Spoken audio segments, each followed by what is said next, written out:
Masa kuliah dimulai, aku resmi menjadi mahasiswa. Semula aku hanya ingin mengambil D1, kini jadi D3. Karena beberapa kali aku dapat proyek kecil-kecilan, yaitu melukis di sekolah TK, gambar-gambar kartun, sampai melukis untuk dekorasi rumah. Lumayan, ku tabung hasilnya, cukup buat ambil D3. Di kampus ini, aku mulai mendapat teman baru. Ada Joko yang so ganteng, ada Opik yang paling suka bercanda, ada Supriyatna dipanggil Supri yang paling kalem. Di kelasku hanya ada 3 cewek, Irene yang paling cantik, Dewi dan Maya yang paling centil. Dengan kuliah aku bisa mengurangi rasa kehilangan Rini. Joko kos di sebelah kosan khusus cewek, katanya. Biar sering lihat cewek cantik, aku dan Opik sering nongkrong di kosan Joko. Sampai kami akrab dengan salah satu penghuni kosan cewek. Namanya Erni, orangnya manis, putih, sedikit cerewet. Sebenarnya Joko naksir Irene, tapi Irene kayak gak suka sama Joko. Irene kalau di kelas duduk di sebelahku. Mungkin dia suka duduk di sebelahku karena aku gak pernah godain dia. Hari itu aku beres kuliah. Kebetulan masih siang dan tak ada mata kuliah yang lain. Aku janjian nongkrong di kafe langganan aku dan Denny. "Akah, kamu mau langsung pulang?" kata Irene. "Enggak, aku mau ketemu temen," kataku. "Boleh ikut nggak? Gue lagi bete nih," kata Irene. "Yakin mau ikut?" "Ya udah, kalau yakin sih," kataku. Aku dan Irene naik angkot ke kafe langgananku. Sesampainya di sana, Denny belum datang. Aku masuk dan duduk di tempat biasa kami nongkrong. Aku ngeluarin HP nih, BBM Denny. Dia sedang di mana? "Akak nggak salah, HP kamu warnanya pink," kata Irene. "Enggak lah," kataku. Pernah aku dalam angkot BBM-an dengan Denny. Anak SMU di depanku tertawa kecil melihat HP ku warna pink. Tak lama datang Denny, Indri, dan Ahmad. "Woi, gimana kabar?" kata Ahmad. "Sehat, kemana aja? Jarang lihat nih," kataku. "Biasa, anak kuliahan, sibuk lah," kata Ahmad. "Wah, ini pacar baru kamu ya? Kenalin dong," kata Indri. "Bukanlah, mana doyan cewek cantik sama aku. Ini Irene, teman sekelasku," kataku. Lalu Irene berkenalan dengan teman-temanku. HP ku berbunyi, ada SMS masuk dari adikku. "Kamu belum bisa lupain Rini ya kak?" kata Indri. Aku hanya mengelengkan kepala. "Kamu harusnya ganti HP itu, karena setiap kamu lihat HP itu, apalagi wallpapernya foto Rini, kamu bakal ingat terus," kata Indri.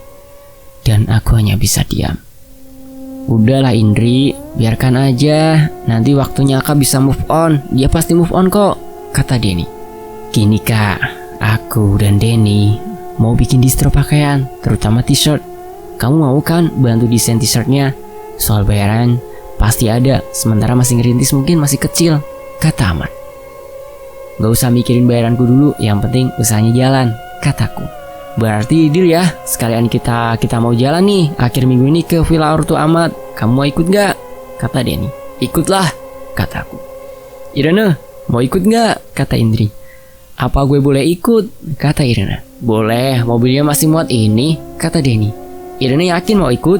kataku. Irene pun mengangguk. "Ya udah, hari Sabtu kumpul lagi di sini jam 2 siang, oke?" kata Denny.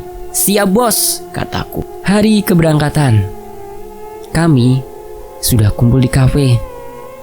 Kami memesan makanan untuk di jalan. Kulihat Indri sudah akrab dengan Irene. Kami berangkat pukul 3 sore berjalan. Denny menyetir mobil, Indri duduk di depan Ahmad dan dia di tengah. Aku dan Irene di belakang. "Iren, apa orang tua kamu mengizinkan pergi?" kataku. "Orang tuaku di luar kota, aku kos di sini," kata Iren. "Kenapa kalau diajak Joko kok nggak mau?" kataku.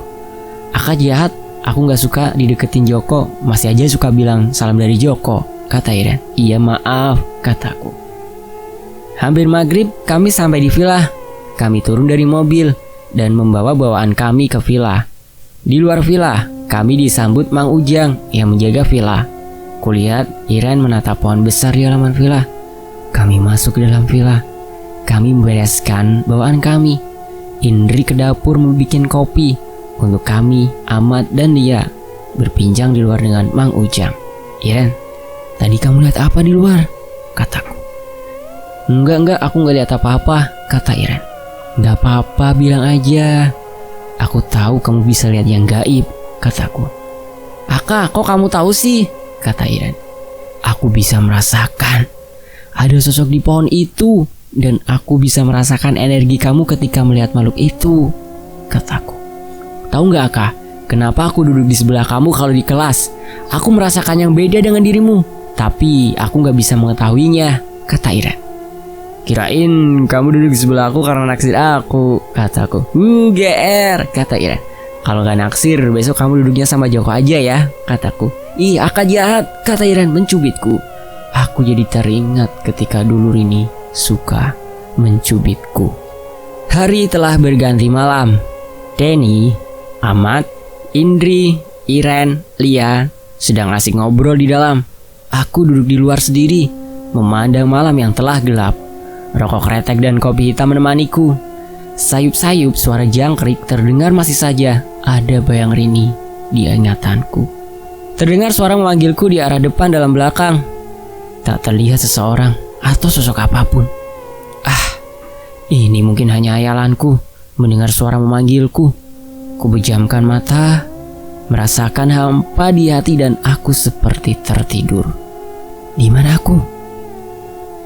Aku seperti terbangun di perkampungan zaman dahulu. Pakaiannya, bangunannya, aku seperti diajak seorang kakek berkeliling melihat sekitar.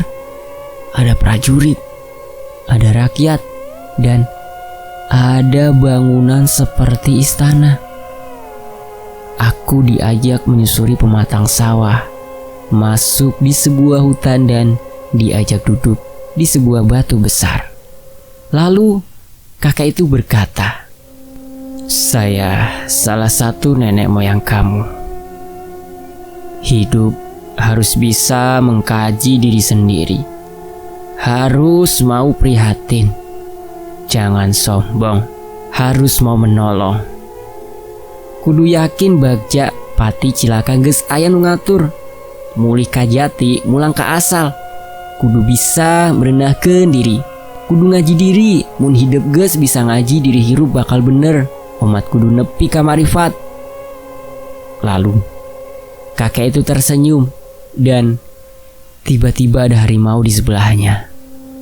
Tidak lama kemudian kakek dan pemandangan yang tadi hilang. Seperti ada cahaya terang, kubuka mataku. Sepertinya aku berada di kamar dan sudah pagi. "Udah sadar? Kamu bikin cemas kami semalam," Denny berbicara. "Jam berapa ini?" kataku. "Jam 9 pagi," kata Denny. "Perasaan baru sebentar," kataku. "Sebentar apanya? Tuh Iren lihat kamu pingsan semalam di luar. Kami pindahkan kamu ke kamar dan gak sadar-sadar," kata Denny. "Apa yang terjadi ya Kak?" Ahmad bertanya. "Nanti aku ceritakan, aku mau ke kamar mandi dulu," kataku. Dan setelah keluar kamar mandi, aku ke ruang tengah. "Aka, makan dulu, muka kamu pucat gitu," kata Indri. Aku kemudian makan. Pas ku gigit telur gorengnya, terasa sedikit asin. "Ini yang masak telur siapa sih?" kataku. "Tuh Iren," kata Lia. "Pantesan asin, udah gak kuat pengen kimpo ya," kataku. Iren mendekati aku gak pakai basa-basi mencubit perutku. "Ih, bangun malah bikin kesel, pingsan lagi aja sono," kata Iren. "Sakit, galak amat sih lagi PMS ya," kataku. "Pletak, kepalaku dipukul Iren pakai sendok nasi. Sebel," kata Iren. Aku pura-pura pingsan. "Iren, tuh Aka jadi pingsan lagi," kata Indri. Mereka menggoyangkan badanku mencoba menyadarkan aku. Iren terdengar panik. "Dar, aku bangun. Iya Kak, jelek," kata Iren. Aku kira beneran," kata Denny. Iren cemburu dan tiba-tiba plok, dia menempelkan telur ceplok buatan dia ke mukaku. Dan semua tertawa menertawakan aku. "Pada mau kemana sih?" tanyaku. "Kita mau belanja buat oleh-oleh," kata Denny. "Iya, kita sekalian mau jalan-jalan," kata Indri. "Punya duit gak mau belanja?" kataku. "Lagakmu Aka, gue sih punya duit. Emang lu mau bayarin?" kata Denny. "Enggak, kalau kamu punya duit mau pinjem," kataku. "Dasar Aka Oon," kata Indri sambil moyongin bibirnya. "Iren mau ikut gak?" kata Lia. "Enggak ah, nemenin Aka aja," kata Iren. "Iya, temenin Aka, kayaknya gak konslet abis pingsan tuh," kata Indri. "Nyetrum dong aku," kataku. Indri, Lia, Denny, Ahmad pergi naik mobil. Aku duduk di depan villa. Iren duduk di sampingku sambil membawa 2 cangkir kopi. "Ini kopinya," kata Iren, lalu duduk di sebelahku. "Pakai sianida nggak?" kataku. "Pakai, biar ngeselinnya cepet out," kata Iren sambil nyubit. "Sakit," kataku. "Biarin," kata Iren. Aduh, dialognya bucin banget ya teman-teman. Oke, lanjut dah. "Kenapa nggak ikut? Nggak punya duit?" "Oh sama ya," kataku. "Kamu aja, gue punya duit kok," kata Iren. "Gak ngasih pinjem berarti hoax nih," kataku. Maunya," kata Iren.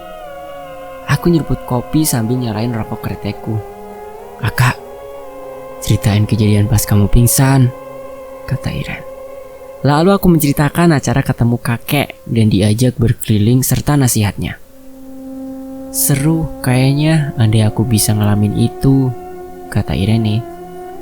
"Mungkin bisa, tapi nggak tahu juga. Cuma aku merasa heran, ada yang salah dengan bagian nenek moyangku," kata kakak.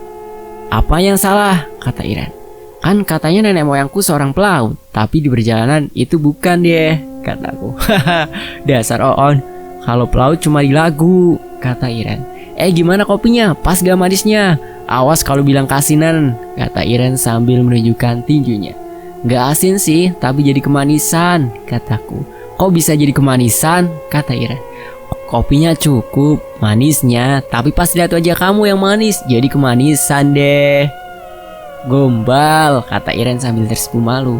"Bener, buktinya Joko naksir kamu tuh," kataku.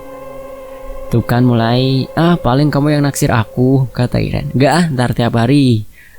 "Bukan dimasakin telur malah muka aku ditaplokin telur," kataku. Abis kamu ngeselin sih," kata Iren. "Ngeselin kok, betah sih sama aku. Sebenarnya kamu yang suka sama Joko," kataku. "Itu kan Joko lagi, sebel ah," kata Iren sambil mengeluarkan jurus cubitan level 10, super sakit. "Biarin," kata Iren. Aku ngusap tanganku yang lecet dicubit Iren. "Aku jelek, terus gimana pendapat kamu tentang indigo?" kata Iren. Aku gak bisa kasih pendapat. Aku disuruh ngaji diri dulu. Cari jati diri sendiri, cari kekurangan dan kesalahan diri sendiri, perbaiki diri sendiri, kataku. "Kalau pendapat kamu tentang aku gimana?" Aku juga bingung, karena kadang-kadang bisa melihat makhluk gaib, kata Iren. "Pendapat aku tentang kamu adalah smart, cantik tapi gualaknya," kataku. Bukan itu, gimana sih?" kata Iren. Gini, kan kalau kata orang, kalau cowok sama cewek cuma berdua, yang ketiga adalah," kataku. "Setan dong," kata Iren. "Nah, coba tengok samping kamu," kataku. Iren melihat ke sampingnya. Takut," teriak Iren sambil menyembunyikan mukanya di bahuku. "Aka jahat, kenapa nyuruh makhluk itu?" kata Iren. "Memang dari tadi kurasakan sosok makhluk itu ikut ada di sebelah Iren. Makanya aku suruh lihat. Kan aku gak bisa melihatnya, cuma merasakan kehadirannya, sama terlihat samar-samar," kataku. "Aka takut kata Iren. Setan, pergi sono. Temen aku ketakutan nih," kataku. Sosok itu pergi melayang sambil ngomong, "Bocah gemblung, setan dinggo guyonan. Dah pergi tuh," kataku. Iren mengangkat mukanya sambil menangis. "Aka jahat," kata Iren. "Maaf, aku cuma mau ngajarin, biar kamu gak gampang lihat yang begitu. Coba, kalau udah ada sedikit tanda kehadiran makhluk seperti itu, kamu coba dalam hati, kuatkan tekad, tak melihat. Nanti kamu bisa kendalikan kemampuan kamu," kataku. "Beneran nih," kata Iren. Aku mengangguk. Kuusap air mata di pipinya. "You have beautiful eyes like your mom," kataku. "Aka, kata-kata kamu," kata Iren. "Seperti kata-kata ayah kamu kan? Beliau sangat sayang sama kamu," kataku. Iren menyandarkan kepalanya ke bahu aku dan menangis lagi. "Sabar ya. Aku tahu rasa kehilangan seseorang yang sangat kita sayangi," kataku. "Aka, kok kamu tahu ayahku telah tiada?" kata Iren. "Gak tahu kenapa, aku kadang-kadang itu bisa ngelihat perjalanan hidup seseorang," kataku. "Masa sih?" kata Iren. Bila kamu curhat atau cerita masalah kamu, aku siap di sisimu, kataku. Secara tak sengaja aku melihat perjalanan Iren dan kesedihan dalam hidupnya.